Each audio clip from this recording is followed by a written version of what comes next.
ॐ नमः शिवाय। कर्पूरगौरं करुणावतारं संसारसारं भुजगेन्द्रहारं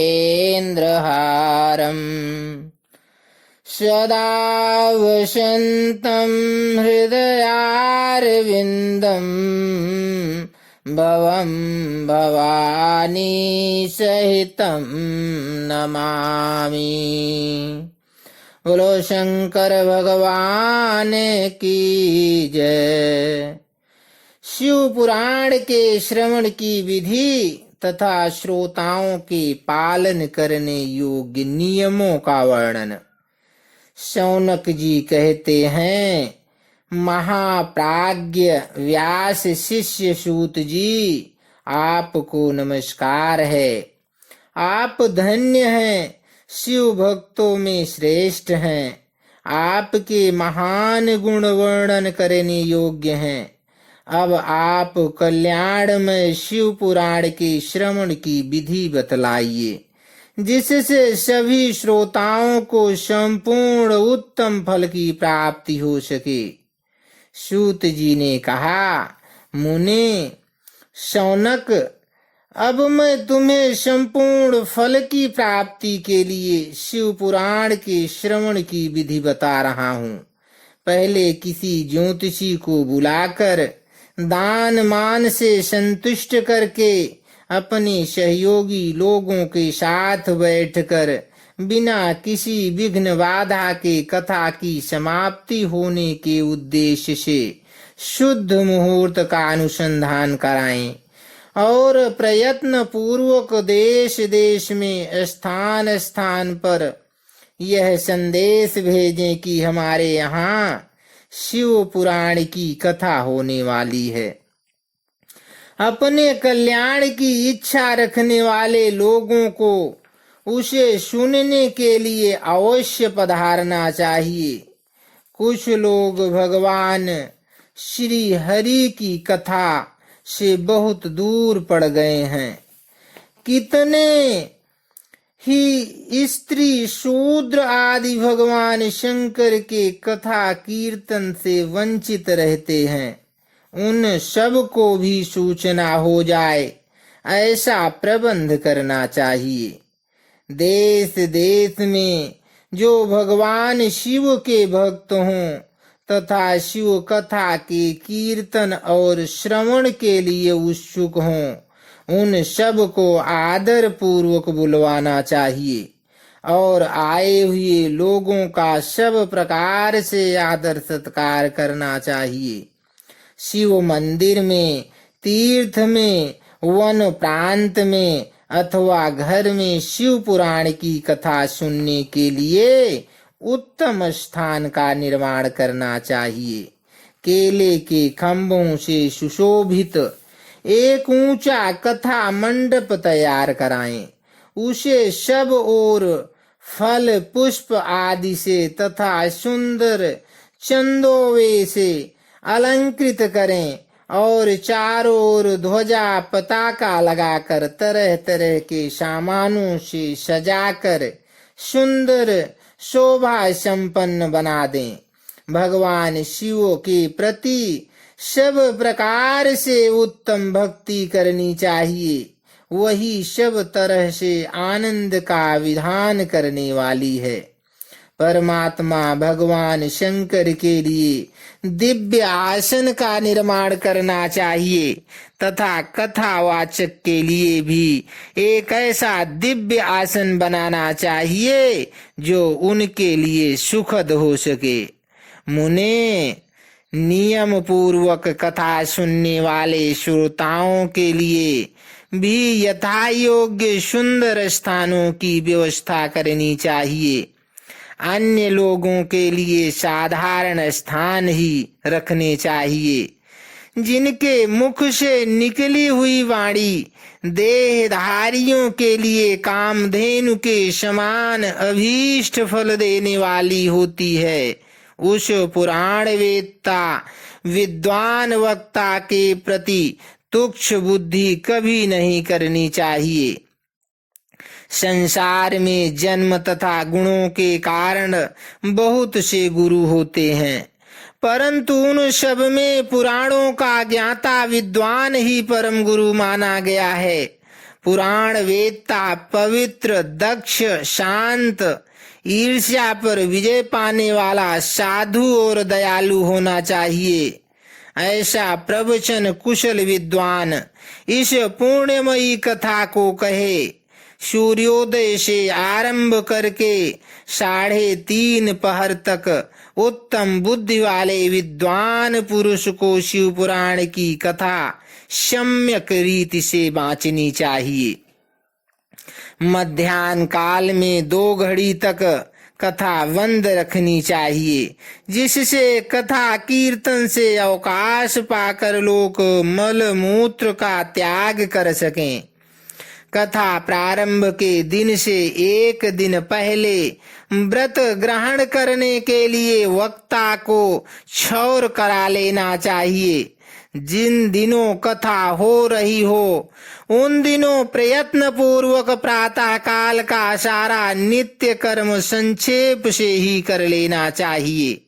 वक्ता के पास उसकी सहायता के लिए एक दूसरा वैसा ही विद्वान स्थापित करना चाहिए। वह भी सब प्रकार के संशयों को निवृत्त करने में समर्थ और लोगों को समझाने में कुशल हो।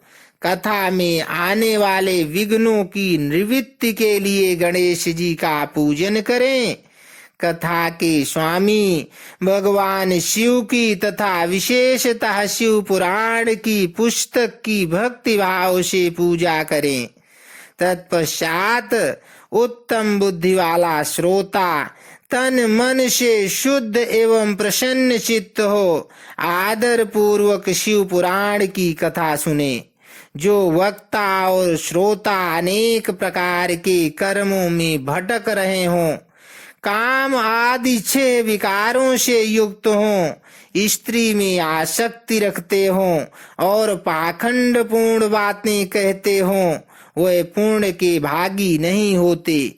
जो लौकिक चिंता तथा धन, गृह एवं पुत्र आदि की चिंता को छोड़कर कथा में मन लगाए रहते हैं, उन शुद्ध बुद्धि पुरुषों को उत्तम फल की प्राप्ति होती है। जो श्रोता श्रद्धा और भक्ति से युक्त होते हैं, दूसरे कर्मों में मन नहीं लगाते और मौन, पवित्र एवं उद्योग शून्य होते हैं, वह ही पुण्य के भागी होते हैं। सूत जी बोले, शौनक जी, अब शिव पुराण सुनने का व्रत लेने वाले पुरुषों के लिए जो नियम है उन्हें भक्ति पूर्वक सुनो। नियम पूर्वक इस श्रेष्ठ कथा को सुनने से बिना किसी विघ्न बाधा के उत्तम फल की प्राप्ति होती है।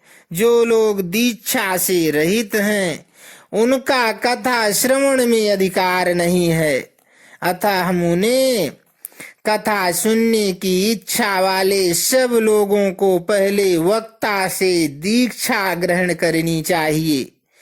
जो लोग नियम से कथा सुने उनको ब्रह्मचर्य से रहना, भूमि पर सोना, पत्तल में खाना और प्रतिदिन कथा समाप्त होने पर ही अन्न ग्रहण करना चाहिए। जिसमें शक्ति हो वह पुराण की समाप्ति तक उपवास करके शुद्धता पूर्वक भक्ति भाव से उत्तम शिव पुराण को सुने। इस कथा का व्रत लेने वाले पुरुष को प्रतिदिन एक ही बार हविष्यान्न भोजन करना चाहिए।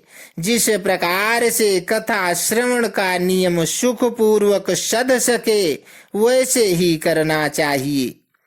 गरिष्ठ अन्न, दाल, जला अन्न, सेम, मसूर, भाव दूषित तथा बासी अन्न को खाकर कथाव्रती पुरुष कभी कथा को न सुने। जिसने कथा का व्रत ले रखा हो वह पुरुष प्याज, लहसुन, हींग, गाजर, मादक वस्तु तथा आमिष कहीं जाने वाली वस्तुओं को त्याग दे। कथा का व्रत लेने वाला पुरुष काम, क्रोध आदि 6 विकारों को, ब्राह्मणों की निंदा को तथा पतिव्रता और साधु संतों की निंदा को भी त्याग दें।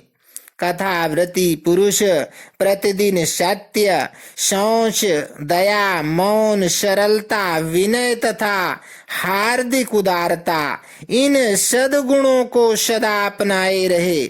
श्रोता निष्काम हो या सकाम, वह नियम पूर्वक कथा सुने। सकाम पुरुष अपनी अभीष्ट कामना को प्राप्त करता है और निष्काम पुरुष मोक्ष पा लेता है। दरिद्र, क्षय का रोगी, पापी, भाग्यहीन तथा संतान रहित पुरुष भी इस उत्तम कथा को सुने। काक, बंध्या आदि जो 7 प्रकार की दुष्टा स्त्रियां हैं, वे तथा जिसका गर्भ गिर जाता हो, वह इन सभी को शिव पुराण की उत्तम कथा सुननी चाहिए। मुने, स्त्री हो या पुरुष, सबको यत्न पूर्वक विधि विधान से शिव पुराण की यह उत्तम कथा सुननी चाहिए। महर्षि, इस तरह शिव पुराण की कथा के पाठ एवं श्रवण संबंधी यज्ञोत्सव की समाप्ति होने पर श्रोताओं को भक्ति एवं प्रयत्न पूर्वक भगवान शिव की पूजा की भांति पुराण पुस्तक की भी पूजा करनी चाहिए। तदनंतर विधि पूर्वक वक्ता का भी पूजन करना चाहिए। पूजन करना आवश्यक होता है। पुस्तक को आच्छादित करने के लिए नवीन एवं सुंदर बस्ता बनवाएं और उसे बांधने के लिए दृढ़ एवं दिव्य डोरी लगावें, फिर उसका विधिवत पूजन करें। मुनि श्रेष्ठ, इस प्रकार महान उत्सव के साथ पुस्तक और वक्ता की विधिवत पूजा करके वक्ता की सहायता के लिए स्थापित हुए पंडित का भी उसी के अनुसार धन आदि के द्वारा उससे कुछ ही कम सत्कार करें। आए हुए समस्त ब्राह्मणों को अन्न धन आदि का दान करें। साथ ही गीत वाद्य और नृत्य आदि के द्वारा महान उत्सव रचाएं। मुने, यदि श्रोता विरक्त हो तो उसके लिए कथा समाप्ति के दिन विशेष रूप से उस गीता का पाठ करना चाहिए जिसे श्री रामचंद्र जी के प्रति भगवान शिव ने कहा था। यदि श्रोता गृहस्थ हो तो उस बुद्धिमान को उस श्रवण कर्म की शांति के लिए शुद्ध हविष्य के द्वारा होम करना चाहिए। मुने, रुद्र संहिता के प्रत्येक श्लोक द्वारा होम करना उचित है अथवा गायत्री मंत्र से होम करना चाहिए, क्योंकि वास्तव में यह पुराण गायत्रीमय ही है। अथवा शिव पंचाक्षर मूल मंत्र से हवन करना उचित है। होम करने की शक्ति ना हो तो विद्वान पुरुष यथाशक्ति हवनीय हविष्य का ब्राह्मण को दान करें। न्यूनातिरिक्तता रूप दोष की शांति के लिए भक्ति पूर्वक शिव सहस्त्र नाम का पाठ अथवा श्रवण करें। इससे सब कुछ सफल होता है, इसमें संशय नहीं है, क्योंकि तीनों लोकों में उससे बढ़कर कोई वस्तु नहीं हो सकती है। कथा श्रवण संबंधी व्रत की पूर्णता की सिद्धि के लिए 11 ब्राह्मणों को मधु मिश्रित खीर भोजन कराएं और उन्हें दक्षिणा दें। मुने, यदि शक्ति हो तो 3 तोले सोने का एक सुंदर सिंहासन बनवाएं और उस पर उत्तम अक्षरों में लिखी अथवा लिखाई हुई शिव पुराण की पोथी विधि पूर्वक स्थापित करें। तत्पश्चात पुरुष उसकी आवाहन आदि विविध उपचारों से पूजा करके दक्षिणा चढ़ाए। फिर जितेंद्रिय आचार का वस्त्र व आभूषण एवं गंध आदि से पूजन करके दक्षिणा सहित वह पुस्तक उन्हें समर्पित कर दे। उत्तम बुद्धिमान श्रोता इस प्रकार भगवान शिव के संतोष के लिए पुस्तक का दान करे। शौनक इस पुराण के उस दान के प्रभाव से भगवान शिव का अनुग्रह पाकर पुरुष भव बंधन से मुक्त हो जाता है। इस तरह विधि विधान का पालन करने पर श्री संपन्न शिव पुराण संपूर्ण फल को प्रदान देने वाला तथा भोग और मोक्ष का दाता होता है। मुने, शिव पुराण का वह सारा महात्म्य जो संपूर्ण अभीष्ट को देने वाला है मैंने तुम्हें कह सुनाया। अब और क्या सुनना चाहते हो? श्रीमान शिव पुराण समस्त पुराणों के भाल का तिलक माना गया है। यह भगवान शिव को अत्यंत प्रिय, रमणीय तथा भवरोग का निवारण करने वाला है। जो सदा इस भगवान शिव का भजन करते हैं, जिनकी वाणी शिव के गुणों की स्तुति करती है और जिनके दोनों कान उनकी कथा सुनते हैं, इस जीव जगत में उन्हीं का जन्म लेना सफल है। वह निश्चय ही संसार सागर से पार हो जाते हैं। भिन्न भिन्न प्रकार के समस्त गुण जिनके सच्चिदानंदमय स्वरूप का कभी स्पर्श नहीं करते, जो अपनी महिमा से जगत के बाहर और भीतर भासमान हैं तथा जो मन के बाहर और भीतर वाणी एवं मनोवृत्ति रूप में प्रकाशित होते हैं, उन अनंत आनंद घन रूप परम शिव की मैं शरण लेता हूँ।